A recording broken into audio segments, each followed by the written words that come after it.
The fearless bird.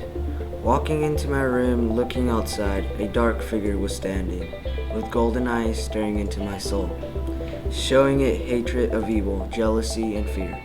Knowing I would be gone, I'll join you, my dear.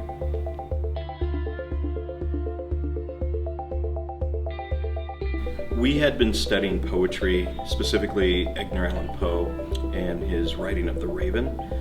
And so I wanted to expose them to some creative writing, obviously some classical poetry, American poetry, and then expand their creativity and their speaking to each other, collaborating with each other, using academic English as much as possible in almost any way possible throughout this entire unit. On the iPad, they were I set it up as Google Slides, and they were assigned 3 slides initially, and they were in groups of 3 as a collaborative learning group.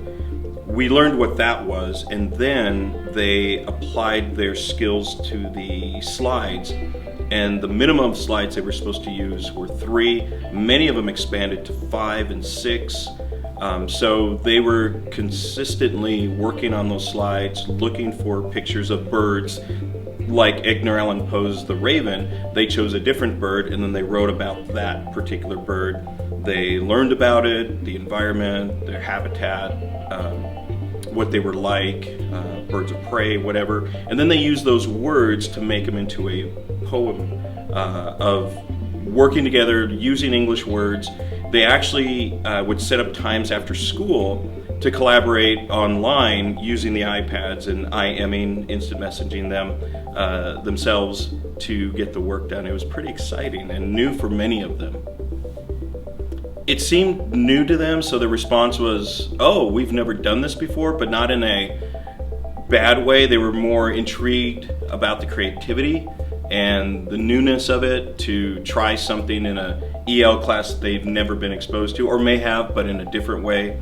So they were positive, I believe, and they were positive even in their presentations, which showed, which was very exciting for me as a teacher to see them grow from point A at the beginning of this project to the finished product, where they were all engaged and really enjoyed presenting their own masterpieces.